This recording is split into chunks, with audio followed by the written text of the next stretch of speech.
Comentario a la encíclica Dilexit Nos. Se trata de una reflexión de Monseñor José Ignacio Munilla, que presenta esta encíclica Dilexit Nos del Papa Francisco sobre la devoción al Sagrado Corazón de Jesús.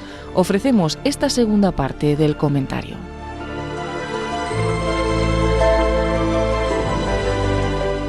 Dilexit Nos, segunda parte. Si algo quiero subrayar de la charla anterior es que, sobre todo, yo creo que me centré en el primer capítulo, en el que hablaba del concepto del corazón. ¿Cuál es el concepto que utiliza la encíclica sobre la palabra corazón? La encíclica apuesta por decir que tiene plena actualidad, y una actualidad muy grande, hablar del corazón de Jesús.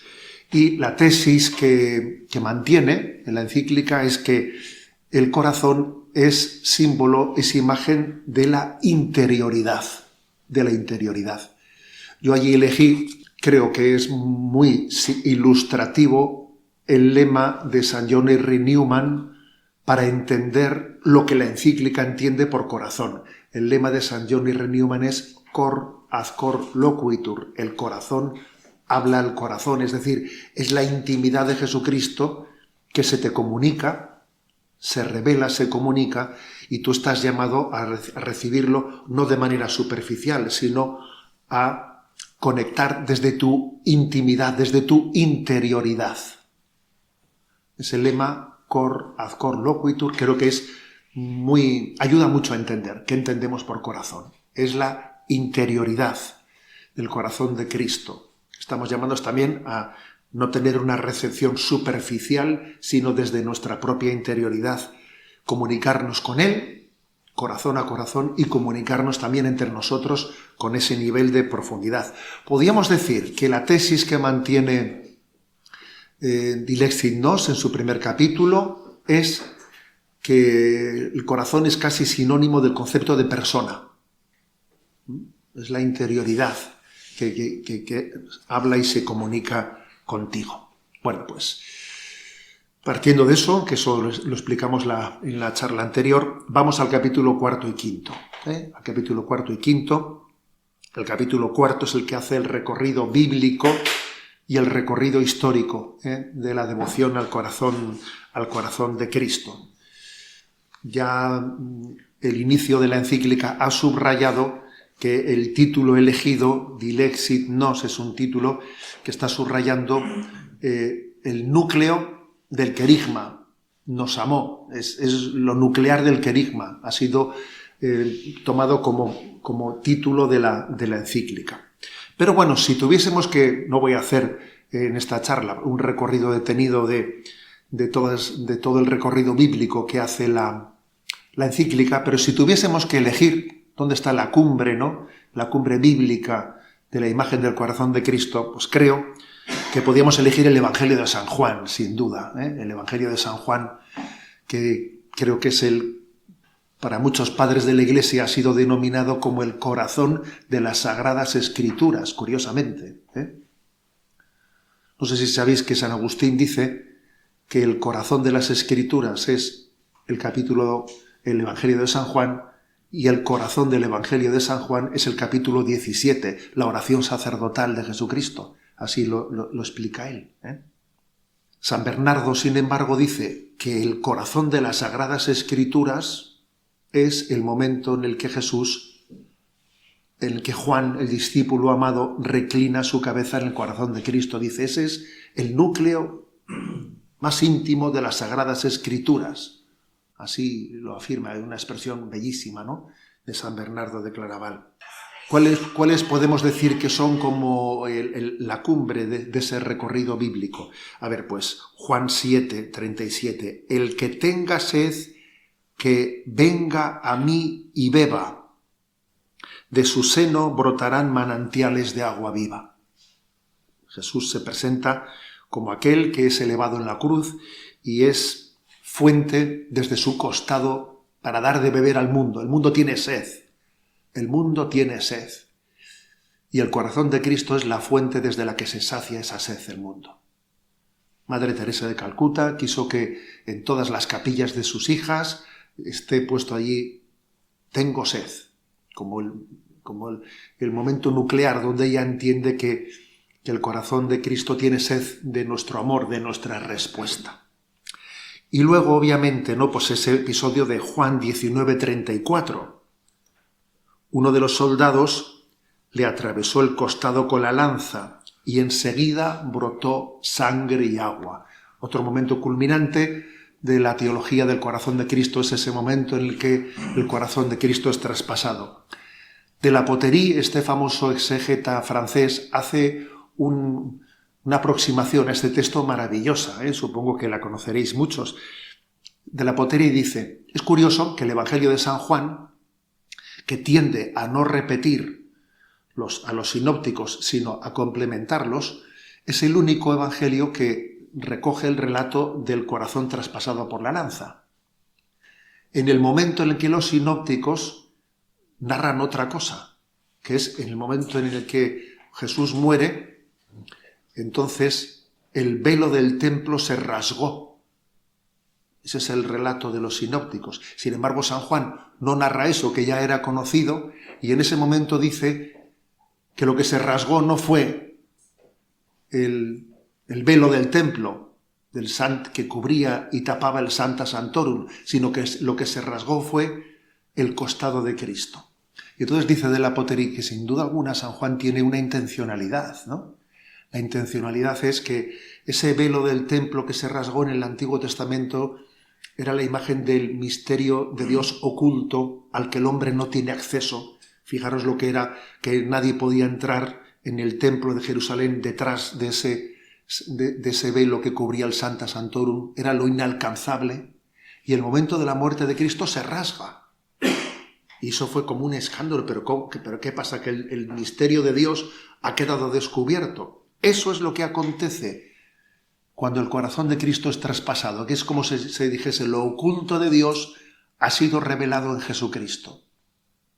A vosotros ya no os llamo siervos, os llamo amigos, porque todo lo que el Padre me ha comunicado, yo lo he compartido con vosotros, ¿no? Podríamos decir que ese es el momento culminante o cumbre de ese recorrido bíblico de la teología del corazón de Cristo, junto, como he dicho, ¿no?, con esa intuición de San Bernardo de Claraval, el momento en el que el discípulo amado reclina, descansa en el corazón de Jesucristo. Si hablamos del recorrido histórico, también creo que otra de las joyas que tiene esta encíclica es que ha hecho un recorrido sobre, yo diría, lo mejor de la espiritualidad en estos siglos, entresacando de ella, pues, cómo se han aproximado al misterio del corazón de Cristo, comenzando por San Agustín. En él se reconoce el que abrió el camino a la devoción del corazón de Jesús, entendiéndolo como el lugar del encuentro personal con el Señor, ese reclinarse en el pecho de Jesús, que es símbolo de la unión íntima con Jesús. Se le reconoce a San Agustín como el que abrió el camino.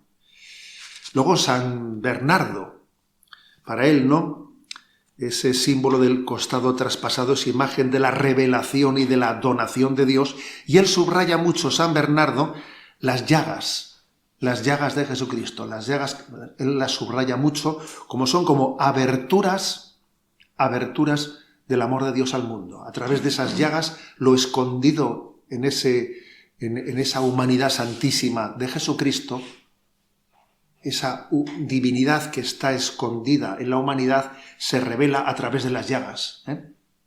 San Buenaventura tiene quizás, ¿no?, la característica de que aúna la imagen del corazón traspasado de Cristo como fuente de gracia de los sacramentos. San Buenaventura desarrolla más pues esa sangre y agua como imagen de los sacramentos. San Francisco de Sales subraya, pues, que el corazón de Cristo es nuestro reposo, consuelo, fortaleza, y comienza ya a subrayar la espiritualidad de simplicidad, abandono y entrega que se tiene que desprender de descubrir el corazón de Cristo como lugar de reposo. Si es así, mi espiritualidad tiene que ser de confianza, ¿no?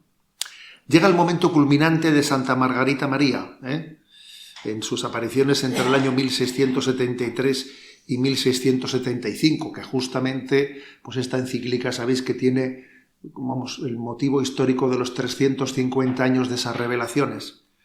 Y lo fundamental en Santa Margarita es la declaración de amor. Por eso el título, Dilexit nos amó. Lo fundamental de Santa Margarita es: he ahí este corazón que ha amado tanto a los hombres, que nada ha perdonado hasta agotarse y consumirse para demostrarles su amor. Una afirmación, como diciendo, Dios te ama infinitamente, no podría amarte más. Es una declaración de amor. Y junto a Santa Margarita María viene una figura clave, que es la de San Claudio de la Colombière, íntimamente unida a Santa Teresita. Permitidme una pequeña anécdota. Tan íntimamente unida que hemos pedido al santuario de Paralimonial, hemos pedido la reliquia de Santa Margarita María para poderla procesionar el día de la consagración de la diócesis, ¿no? Nos van a mandar un relicario bastante así grande, que pesa 50 kilos, pero no viene la reliquia sola de Santa Margarita, sino junto con la de San Claudio de la Colombière. Son los dos en uno. Son inseparables. Curiosamente, me llama a mí la atención ese detalle, porque Santa Margarita recibió también una promesa: te enviaré a mi siervo fiel y perfecto amigo. Y para Santa Margarita fue clave, porque él le ayudó a interpretar, a acoger y difundir esos mensajes que Santa Margarita María recibía, ¿no? La espiritualidad que nace del corazón de Cristo está llena de paz, de seguridad y de decisión. Es muy potente la oración del acto de confianza que hace San Claudio de la Colombière. Es posiblemente una de esas cumbres de la espiritualidad en la historia de la Iglesia. No me resisto a leerla. La encíclica la subraya mucho. Es como recibiendo la declaración de amor que le hace a Santa Margarita. San Claudio de la Colombière extrae la consecuencia de eso. Si Dios te ama así, entonces yo confío en ese amor. Y dice San Claudio de la Colombière: estoy tan convencido, Dios mío, de que velas sobre todos los que esperan en ti y de que no puede faltar cosa alguna a quien aguarda de ti todas las cosas, que he determinado vivir de ahora en adelante sin ningún cuidado, descargándome en ti de todas mis solicitudes. No por eso perderé la esperanza, antes la conservaré hasta el postrer suspiro de mi vida, y vanos serán los esfuerzos de todos los demonios para intentar arrancarme esta esperanza.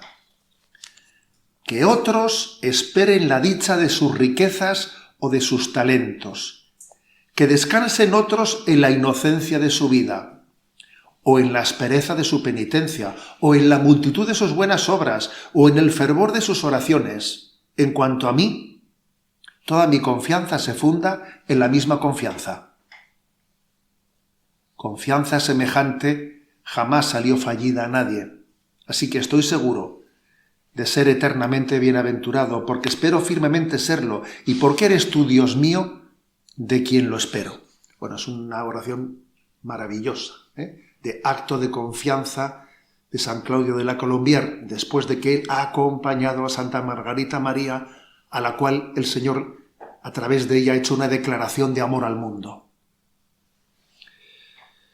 En esta espiritualidad de San Claudio de la Colombière se produce una bella síntesis entre Santa Margarita y los ejercicios espirituales de San Ignacio, en los cuales San Ignacio pide conocimiento interno del amor del Señor, para más amarle y seguirle. Claro, es una simbiosis perfecta. Luego viene San Carlos de Foucauld y Santa Teresita de Lisieux, que también son referidos en la encíclica, ¿no?, que han contribuido a ligar más todavía la espiritualidad del corazón de Jesús a la misma esencia del Evangelio. San Carlos de Foucauld, sobre todo, buscando el último puesto, ese lugar del abajamiento, del esconderse. San Carlos de Foucauld subrayando tanto mi vida está escondida con Cristo en Dios. Me escondo en el corazón de Cristo. Y Santa Teresita, resumiendo siempre la confianza como la ofrenda más agradable al corazón de Cristo. Otro párrafo que también no me resisto, a dejar de leer. A ver, dice: mis deseos de martirio no son nada. No son ellos los que me dan la confianza ilimitada que siento en mi corazón. A decir verdad, las riquezas espirituales hacen injusto al hombre cuando se apoya en ellas con complacencia, creyendo que te hacen grande. Lo que le agrada a él es verme amar mi pequeñez y mi pobreza. Es la esperanza ciega que tengo en su misericordia. Este es mi tesoro, la confianza, y nada más que la confianza para conducirnos al amor de Dios. Es decir, que el concepto de mérito se purifica mucho con la devoción al corazón de Jesús. Hay que decir que pues podía haber ahí un concepto de mérito malentendido. Que yo creo que ciertamente el Concilio de Trento no da pie para decir que el concepto de mérito, pero sí que es verdad que una comprensión voluntarista del concepto de mérito podía deformar la realidad. Lo cierto es que el mérito no es proporcional al esfuerzo, sino a la confianza. Claro, menuda cambio de perspectiva, Pero hay que reconocer que popularmente hablando, lo que queda es mérito ligado al esfuerzo. Digamos, nuestro pueblo fiel, cuando te dice menudo mérito ha tenido, o sea, se refiere a vaya esfuerzo que ha hecho. Es así, popularmente hablando, mérito y esfuerzo están unidos. Sin embargo, en la espiritualidad eso se ha ido purificando y el mérito es proporcional a la confianza. Bien, damos un paso más. Eso, por lo tanto, esto sirva para hacer un mini resumen del recorrido bíblico y del recorrido histórico. Ahora vamos al capítulo 5, donde se habla de dos temas claves, que es consolación y reparación. Me parece súper valiente que la encíclica aborde esas dos cosas. Y aunque la encíclica obvie este punto de partida, que yo ahora os voy a compartir, creo que es interesante compartirlo. La encíclica no entra directamente en la consolación de cómo las almas se han unido con Jesús para tener con él una conexión de consolación, pero creo que es bueno que primero lo veamos en Jesucristo. Y eso está en el Catecismo de la Iglesia Católica, en el punto 478, que es el único punto del Catecismo en el que se habla del corazón de Jesús. Curiosamente, el único punto del Catecismo es este, 478, en donde se afirma que Jesús nos conoció como hombre, no solo como Dios, como hombre, nos conoció personalmente a cada uno de nosotros mientras que vivió la pasión. Menuda afirmación es esta. Eso está en el punto 478 del Catecismo. Lo voy a leer porque es muy breve. Jesús, durante su vida, su agonía y su pasión, nos ha conocido y amado a todos y a cada uno de nosotros, y se ha entregado por cada uno de nosotros. El Hijo de Dios me amó y se entregó a sí mismo por mí. Nos ha amado a todos con un corazón humano. Por esta razón, el Sagrado Corazón de Jesús, traspasado por nuestros pecados y por nuestra salvación, es considerado como el principal indicador y símbolo de aquel amor con el que el Divino Redentor ama continuamente al Padre Eterno y a todos los hombres. Esta afirmación del Catecismo de la Iglesia Católica está tomada de Aurietis Aquas y de Mystici Corporis, de estas encíclicas. Entonces, ¿cuál es la afirmación? Obviamente, Jesucristo tiene un conocimiento divino y un conocimiento humano. Como en cuanto a conocimiento divino, lo conoce todo. Dios es omnisciente. Pero el conocimiento humano de Jesús, obviamente, es limitado. Es muy especial, pero es limitado. Por mucho que se diga que tiene una visión beatífica ya, pero siempre es un conocimiento humano limitado. Yo recuerdo que cuando estudiaba Cristología, además don Demetrio Fernández fue nuestro profesor de Cristología, nos decía, a ver, Jesucristo como hombre conoció la ley de la relatividad de Einstein. Hombre, no, Pues porque ni necesidad que tenía, ¿no?, para llevar adelante su redención, de conocer algo como eso. Ahora, Jesucristo, como hombre, para llevar a cabo su redención, nos conoció a nosotros personalmente. Le conoció a José Ignacio, le conoció a Mari Carmen, le conoció. Y entonces la respuesta es sí, sí nos conoció personalmente, con un conocimiento personal, porque eso era conveniente, era necesario para que la redención fuese plena, fuese consciente, para que Jesús fuese consciente de por quién estaba entregando la vida. O sea, que Dios quiso darle en esa visión beatífica un conocimiento humano de nuestra vida. Jesús me ha conocido a mí.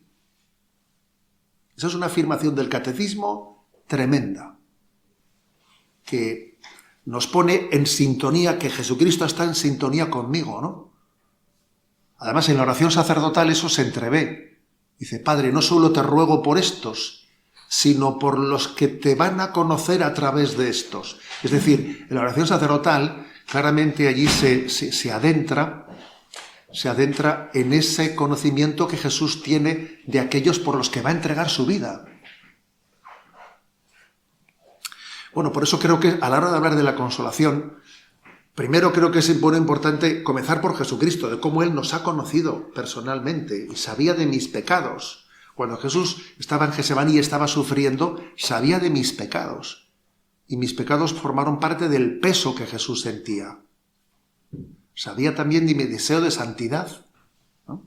Eso nos pone en una conexión personal potente, ¿no? Bueno, pues bien, hecha esta afirmación, que me atrevo un poco, ¿no?, a introducir, porque el catecismo la da por supuesta, obviamente, lo que afirma en la encíclica es que el sensus fidelium ha intuido siempre que la pasión de Cristo no es un mero hecho del pasado, sino que desde el momento presente podemos participar de ese momento de la pasión de Jesucristo. Podemos tener una conexión con ese momento. Es decir, que cuando Jesús pidió a sus apóstoles: velad y orad conmigo en esta noche, también nos lo estaba pidiendo a nosotros. Y nosotros podemos ser transportados a ese momento cuando hacemos una hora santa. Digo, yo quiero velar con Jesús esta noche, ¿no? Lo cual, por cierto, no solo es una afirmación piadosa, que tiene una base filosófico-teológica muy firme. La temporalidad de Dios. Dios es eterno, Dios está fuera del tiempo. Para Dios, el momento de su muerte es hoy. El momento del día del juicio final es hoy. Dios es atemporal, está fuera del tiempo, ¿no? Nos preguntamos cómo es posible relacionarnos ahora con Cristo, con el Cristo actual, con el Cristo resucitado y ascendido a los cielos, y al mismo tiempo consolarlo con su pasión, en su pasión. ¿Cómo hago yo las dos cosas, no? Pero obviamente esas son dificultades nuestras, porque claro, pensamos en espacios, en coordenadas espaciotemporales, ¿no? Y por algo, por cierto, las apariciones de Jesús resucitado conservan sus heridas, aunque glorificadas. Eso lo dice la encíclica, ¿eh? Oye, por algo las apariciones de Cristo resucitado se aparece con sus heridas glorificadas, ¿no? O sea, no es algo que pasó, sino que continúa aconteciendo. De hecho, ¿qué pasa en el sacramento de la Eucaristía?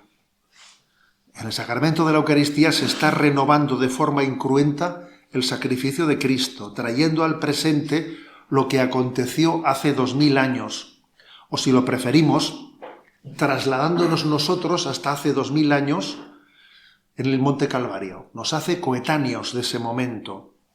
Pues bien, si eso acontece con el sacramento de la Eucaristía, podemos decir que en nuestra oración se produce esa unión mística con Cristo, mutatis mutandis, como acontece en el sacramento de la Eucaristía. Más allá de las coordenadas cronológicas, yo me hago contemporáneo del momento de Jesús en Getsemaní. Y por otra parte, en las Sagradas Escrituras encontramos textos que subrayan esta vinculación de nuestro momento presente con la pasión de Jesucristo. Por ejemplo, Hebreos 6:6.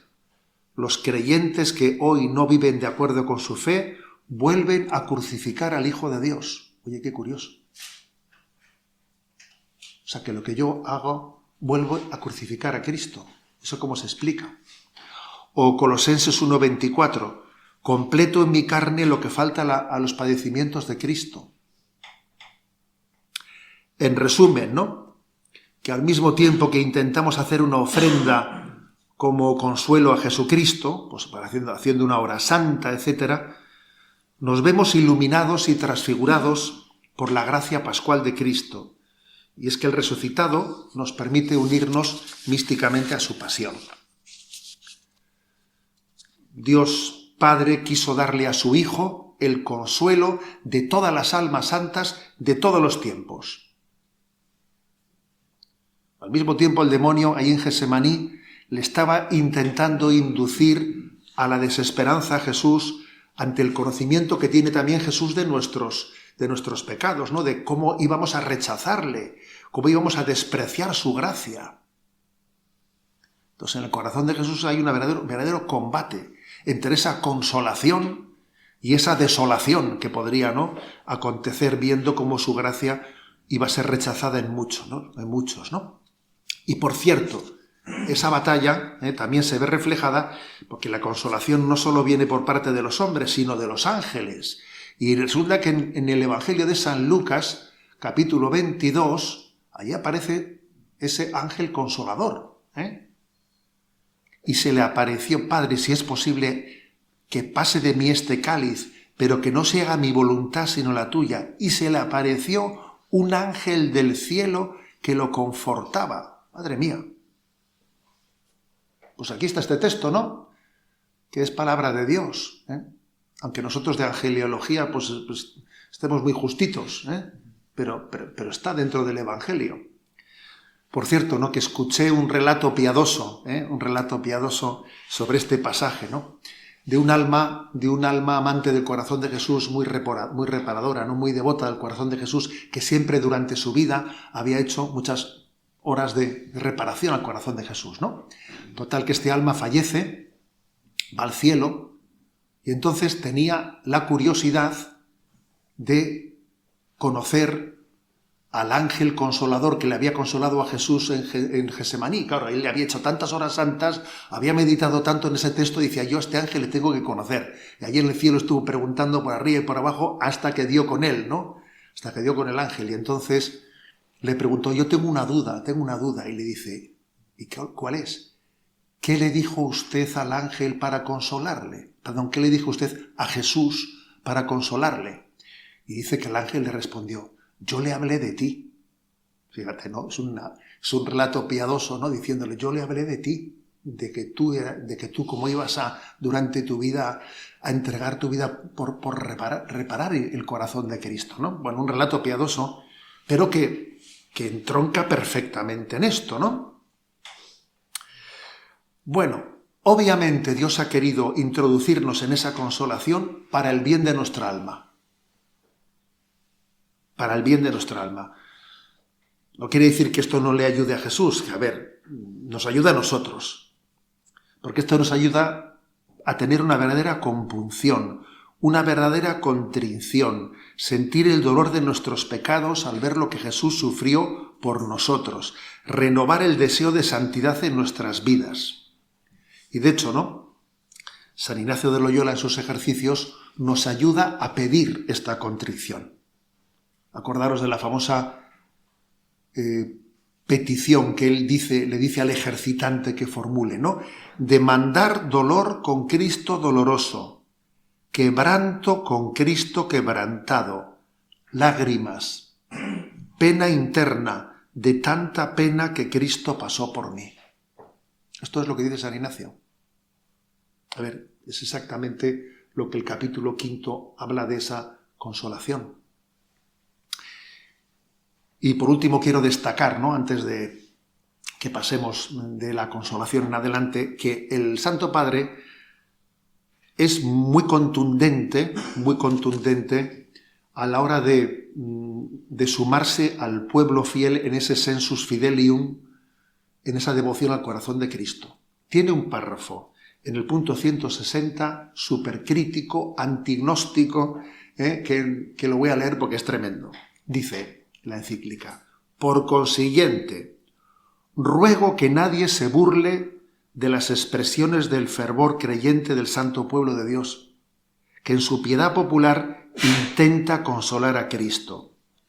E invito a cada uno a preguntarse si no hay más racionalidad, más verdad y más sabiduría en esas manifestaciones de amor que busca consolar al Señor, que en los fríos, distantes, calculados y mínimos actos de amor de los que somos capaces aquellos que pretendemos tener una fe más reflexiva, cultivada y madura. Madre mía, que dice, no se puede decir más en menos, ¿no? Bueno, esto es lo que afirma la encíclica sobre la consolación. Ahora pasemos de la consolación a la reparación. A la reparación. Obviamente, cuando recibimos el consuelo de Cristo, inmediatamente uno quiere consolar a Cristo. En realidad es Él el que te consuela a ti. Y una vez que has sido consolado por Cristo, estás llamado a compartir ese consuelo con los demás. El texto clave es 2 Corintios 1:4. Bendito sea Dios, que nos consuela en cualquier tribulación nuestra, hasta el punto de poder consolar nosotros a los demás, en cualquier lucha, mediante el consuelo con que nosotros mismos somos consolados por Dios. Por eso, digamos, ¿cómo se pasa de la consolación a la reparación? Pues Isaías 41, consolad a mi pueblo. Es eso que ha acontecido entre tú y Jesucristo, pasarlo al pueblo de Dios. Y esto nos abre a una dimensión en la encíclica, ¿no? Nos abre a ahondar en la dimensión comunitaria, social, misionera de la devoción al corazón de Cristo, que al mismo tiempo que nos lleva al Padre, nos lleva a los hermanos. ¿Cómo se presenta la reparación? El Papa elige una expresión: amor por amor. Amor por amor. En las apariciones a Santa Margarita María, el corazón de Jesús muestra su dolor y su lamento por la falta de retorno. Jesús no es indiferente a nuestra respuesta de amor. El corazón de Jesús le había dicho a Santa Margarita: he aquí este corazón que tanto ha amado y que a cambio ha recibido tantas ingratitudes y desprecios. O sea que es sensible decir, oye, ¿cómo es posible que no haya un retorno de amor, ¿no? O sea, que la caridad de Cristo nos invita a devolverle amor por amor. Esta es una expresión de León XIII que el Papa Francisco hace suya en la encíclica. La caridad de Cristo nos invita a devolver amor por amor. Y eso es la reparación. Bueno, entonces, ¿cómo se puede llevar a cabo la reparación? Allí está explicado. Me vais a permitir que introduzca yo aquí mi pequeña ordenación pedagógica, que no está así, tal y como yo la voy a explicar, no está así expresada en la encíclica, pero me parece que yo la recibí del padre Mendizábal y a mí por lo menos me ha ayudado mucho a entender esta cuádruple distinción que os voy a hacer. Me ha ayudado pues, a entender de una manera ordenada ese misterio de la reparación. Podríamos hablar de cuatro niveles de reparación. El primero, el de la reparación negativa. ¿Y qué se entiende por reparación negativa? Hombre, pues la primera manera de reparar obviamente es el no ofender, no pecar, no seguir ofendiendo al corazón de Cristo, claro. Yo quiero darle alegrías, yo no quiero entristecer el corazón de Cristo. Lo cual, fijaros, es algo clave para entender también nuestra espiritualidad, porque estoy leyendo un librito que me está ayudando muchísimo. Es Mi Doctorcito, que es un libro que es un pequeño resumen de la doctrina de Teresita de Lisieux, de Santa Faustina Kowalska, de Madre Teresa de Calcuta, un libro que tiene un elenco de muchas citas de estos santos, ¿no? Cumbre de la espiritualidad, en el que, sobre todo, una cosa que se insiste Es que en el fondo la clave está en que para que superemos el moralismo, que entendamos que la clave del pecado está en que nos duela que el amor de Dios no sea amado, que a mí me duela el hacerle sufrir a Cristo, no darle alegrías, que mi dolor no sea un dolor antropocéntrico, que he fallado, que no sea mi amor propio herido, ¿no?, el que se manifieste en mi arrepentimiento, que a mí lo que me importe sea Jesús.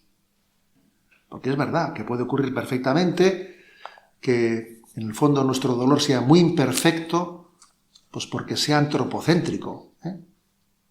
Entonces, la reparación negativa es no querer entristecer. Yo no quisiera en mi vida hacer nada que sea disgusto de Jesús, ¿no? Quiero ser su alegría. Por lo tanto, lo primero, reparación negativa. Segundo, reparación afectiva. Bueno, la reparación afectiva es algo tan clave como expresar el amor. Jesús, yo te quiero. Jesús, yo te quiero. Yo te amo.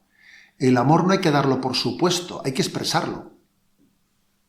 Esto también se dice mucho, ¿no?, en los acompañamientos matrimoniales, etcétera, ¿no? Oye, tú a tu mujer ya le dices que le quieres. Pues si estoy todo el día trabajando y me levanto a las 5 de la mañana, ya un momento, pero tú le dices que le quieres, porque eso también habrá que decírselo, ¿no? O sea, el amor también tiene que tener esa manifestación.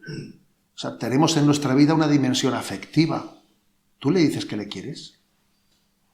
Y los que somos igual un poco, yo qué sé, fríos o racionales, pues igual vemos eso así un poco como una cuestión propia de algunas almas que son muy afectivas, emocionales. No, eso tiene que formar parte de la vida de todos nosotros. Permitidme que os comparta un episodio de mi vida que a mí me marcó mucho, a mí y a mi hermano sacerdote. Allí en Vergara, mi hermano era sacerdote en Vergara, muy cerca de Zumárraga, y allí había un monasterio de clarisas, unas santas mujeres, un monasterio que tenía casi 500 años. Y la verdad es que ese monasterio ejercía con nosotros pues una maternidad preciosa. Los 2 curas jovencitos, ¿sabes? Allí, madre mía, nos querían, íbamos con frecuencia, comíamos allí, bueno, tú verás, les dábamos alguna charla que eso era, bueno, pues por hacer que hacíamos algo, ¿sabes? ¿No? Pero ahí, pues éramos hijos espirituales de ella, ¿no? Y un día mi hermano, pasando al lado del monasterio, escuchó como gritos al otro lado de la pared, digamos, del muro. ¿Qué pasa ahí? ¿Ha entrado algún ladrón? Lo que sea, fue corriendo al locutorio y se encontró la puerta reglar abierta. Entró. ¿Y qué había pasado? Pues que la abadesa, se llamaba la Madre Arrate, que era una mujer santa de Dios, estaba con el motocultor pasando en el jardín y con el motocultor había pillado el hábito y le había metido las azadas, ¿sabes?, hacia abajo, agarrándole el hábito, madre mía, y habían llegado las azadas hasta el abdomen, ¿sabes? Ahí ya es cuando se caló el motocultor, pero claro, había sido una escabechina tremenda, ¿no? Y claro, era muy difícil quitarle eso de encima, porque como las azadas suelen tener direcciones contrapuestas, si tú le intentas quitar una, le estás clavando la otra. Y aquello era pues un desaguisado tremendo, ¿no? Que se llama a los médicos, llama al otro. Pero, ¿qué fue lo impactante? Lo impactante fue que aquella mujer, todo el mundo nervioso, corriendo, subiendo, tal, y esa mujer no hacía más que repetir: Jesús, decía en vasco, Jesús, maite zaitut. Jesús, yo te quiero, Jesús. Repetía eso 1, 2, 3, todo el rato repitiendo eso. No dijo ni ay. Y todo el mundo nervioso, corriendo, viniendo. Llegaron los bomberos con sopletes, intentando con sopletes cortar aquello para intentar poder llevar al hospital. Nada. Y la otra: Jesús, maite zaitut, yo te quiero, Jesús, yo te quiero. Claro, se fue poco a poco desangrando, y allá que murió la Madre Arrate, ¿sabes? Allá que murió desangrada. Madre mía. Y allí se puso, ¿no?, un pequeño monolito en la huerta que pone, ¿no?, en memoria de aquel día: Jesús, maite zaitut, Jesús, yo te amo. Y claro, a nosotros eso nos marcó mucho la vida. Nos marcó la vida porque éramos unos curillas jovencicos. Joder, que tú ves que una mujer enamorada de Jesús te da ese testimonio y dices, madre mía, pues vamos a querer a Jesús, ¿no? O sea, te das cuenta que eso no se puede... Yo muchas veces pensé, esto que ha hecho esta mujer no se puede improvisar. Hay que estar muy enamorada para que te salga eso. Pero muy enamorada, ¿sabes? Pues yo qué sé, a nosotros cualquier cosita que hay, ¿sabes? Nos descoloca, cualquier cosa te descoloca. Para que en ese momento tu reacción sea esa, tienes que ser un alma enamorada. Entonces yo creo que tampoco tenemos que tener vergüenza, ¿no?, de subrayar la reparación afectiva que tenemos que dirigirle a Jesús. Bueno, reparación negativa, reparación afectiva, reparación efectiva, que quizás es la que más subraya la encíclica, la efectiva. ¿Cuál es la efectiva? Pues que la mejor respuesta al amor de Cristo es el amor a los hermanos. Os aseguro que cada vez que lo hicisteis con el más pequeño de mis hermanos, lo estabais haciendo conmigo. Yo ¿cómo puedo efectivamente, ¿no?, amarle a Jesús? Pues amando a los más pequeños. Cada vez que lo hicisteis con uno de estos, conmigo lo estabais haciendo. Es que está muy claro el Evangelio. El Evangelio, madre mía, más claro no puede ser. Y por eso Juan 4:20 dice, ¿cómo puede amar a Dios a quien no ve? El que no ama a su hermano, ¿a quién ve? Pues parte de ahí, ¿no? Entonces el mejor ofrecimiento, la mejor reparación es amar al prójimo. Y la encíclica tiene algún pasaje de San Francisco de Sales iluminando esto, que es bellísimo. Como diciendo, céntrate, esta es tu mejor ofrenda. Céntrate en amar, por encima de filias y fobias, ¿sabes? O sea, que tu amor esté por encima de filias y fobias. Dice, un amor firme, constante, invariable, que no deteniéndose ni en edades, ni en las cualidades o condiciones de las personas, no está sujeto a cambios ni animadversiones. Nuestro Señor nos ama sin interrupción. Soporta tanto nuestros defectos como nuestras imperfecciones. Es pues preciso que hagamos lo mismo con respecto a nuestros hermanos, no cansándonos nunca de soportarlos. Oye tú, en una cita de San Francisco de Sales, diciendo, no te puedo hablar más claro. Pues ya está, así reparamos al corazón de Cristo, ¿no? Amando de manera que no se me note quién me cae bien y quién me cae mal. Fíjate, o sea, que no se note. Pues yo pensaba que tú pues tenías con este mucha simpatía. Pues mira, pues igual no lo era, pero no se notaba, ¿no? Obviamente, para poder amar así, se requiere una transformación de nuestro corazón egoísta. Uno tiene que superar el yo-yo. Si no superamos el yo-yo, desde el olvido de nosotros mismos, no podemos amar de esta manera. Por eso, al corazón de Cristo le decimos, dame un corazón semejante al tuyo. Bueno, he dicho que iba a hablar de 4 niveles, ¿no? Reparación negativa, reparación afectiva, reparación efectiva y la 4ª, reparación aflictiva. Aflictiva, así lo describía el padre Mendizábal, ¿no? Entonces, la reparación aflictiva es abrazarse a la cruz. Abrazarse a la cruz. Entendiendo aquello, ¿no?, de Colosenses, completo en mi carne lo que falta a la pasión de Cristo. Y esa reparación aflictiva, pues la solemos de alguna manera, pues apreciar especialmente, pues en los grandes sufrimientos y cruces de la vida. Lo solemos referir y ciertamente hay circunstancias que te zarandean de manera muy, muy importante. Pues yo qué sé, pues una enfermedad te puede zarandear, o un matrimonio que se rompe, madre mía, unos hijos complicados, te cambia la vida, o un trabajo que no aparece o que desaparece enseguida, o mi honra, que me han quitado mi honra, que me han calumniado, madre mía. o adicciones personales, que eres un adicto y que tu voluntad parece que no existe, o heridas del pasado, ¿no?, que te tienen frito, ¿no?, que te condicionan el presente. O sea, hay heridas que te zarandean, ¿no?, que te zarandean, en las cuales estamos llamados a abrazar la cruz y a entender que este es un escenario de reparación, de reparación. Que yo, por cierto, así interpreto el Evangelio que ayer proclamábamos, ¿no? Pues cuando dice, pensáis que estos, que se cayó la torre de Siloé y aplastó 18, o aquellos otros que murieron en el templo ofreciendo tal, pensáis que estos eran más pecadores y que por esto murieron. Os digo que no, ¿eh? Y si no os convertís, todos pereceréis. Que es casi como diciendo, mira, las desgracias que acontecen en esta vida son el escenario, no pienses que Dios te las envía, ¿por qué? Pero si tú, lo que tienes que entender es que en ellas tienes el escenario que Dios ha querido para tu santificación, abrazando esa situación y partiendo de la realidad.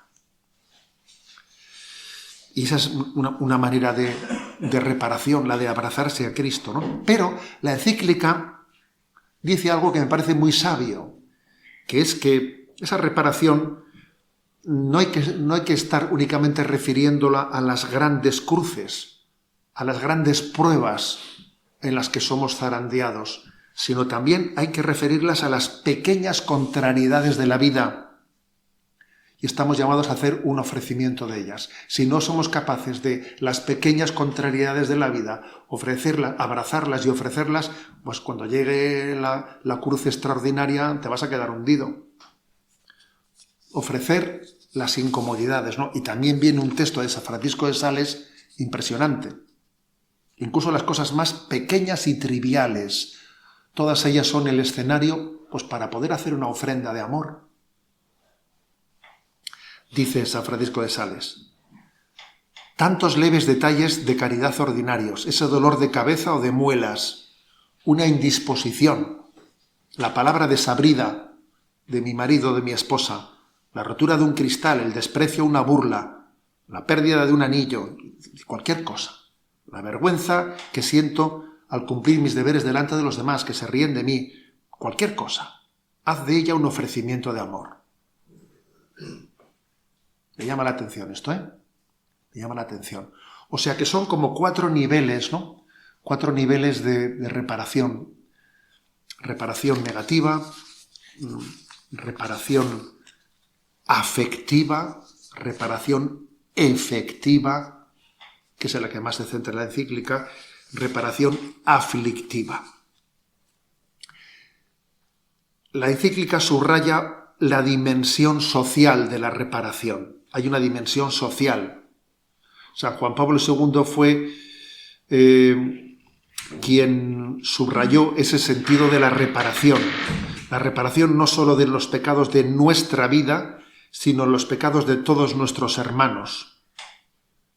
Porque los pecados personales derivan en pecados sociales y los pecados sociales derivan en pecados estructurales, ¿no? Luego la lucha contra las estructuras de pecado, desde la doctrina social de la Iglesia, son una reparación al corazón de Cristo.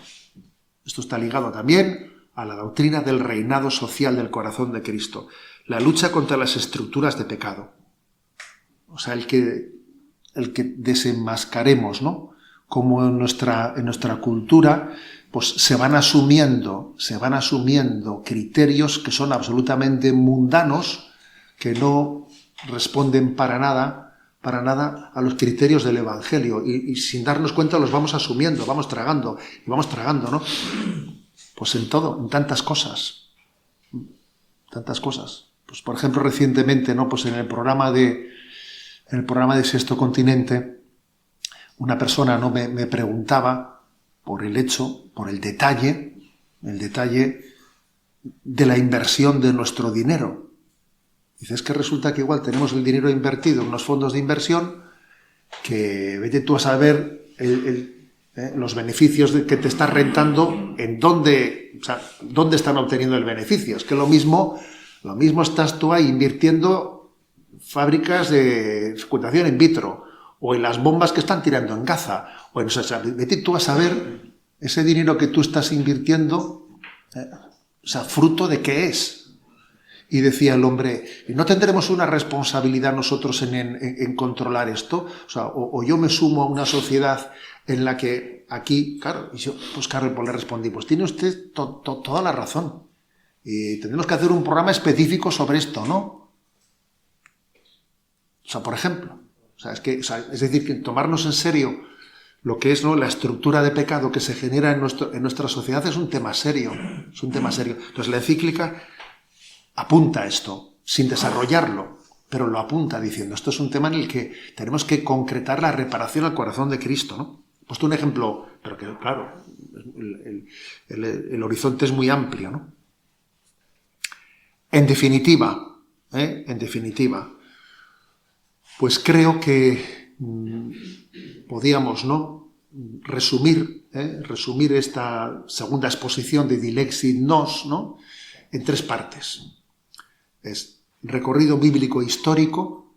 Creo que es un regalo inmenso el que la encíclica nos haya familiarizado con todos esos autores sagrados de, pues, San Agustín, San Buenaventura, Santa Margarita, San Claudio de la Colombière, San Francisco de Sales, San Carlos de Foucault, Santa Teresita. Ese recorrido de la encíclica me parece maravilloso, ¿no? A nosotros nos hubiese costado, accediendo a las fuentes, poder entresacar todo eso, madre mía, nos hubiese costado una barbaridad. Ha tenido que haber ahí un equipazo detrás de esta encíclica para haber podido extraer todo eso de la teología espiritual. Un equipazo ha tenido que haber, ¿eh? Y luego, además de eso, ¿no?, que está en el capítulo 4, pues luego tenemos el misterio de la consolación y de la reparación, íntimamente unidos los dos, que en el fondo nos adentra en nuestra relación personal con Jesucristo y en las consecuencias que se derivan de ella, las consecuencias de nuestra relación con el prójimo y nuestra relación con el mundo.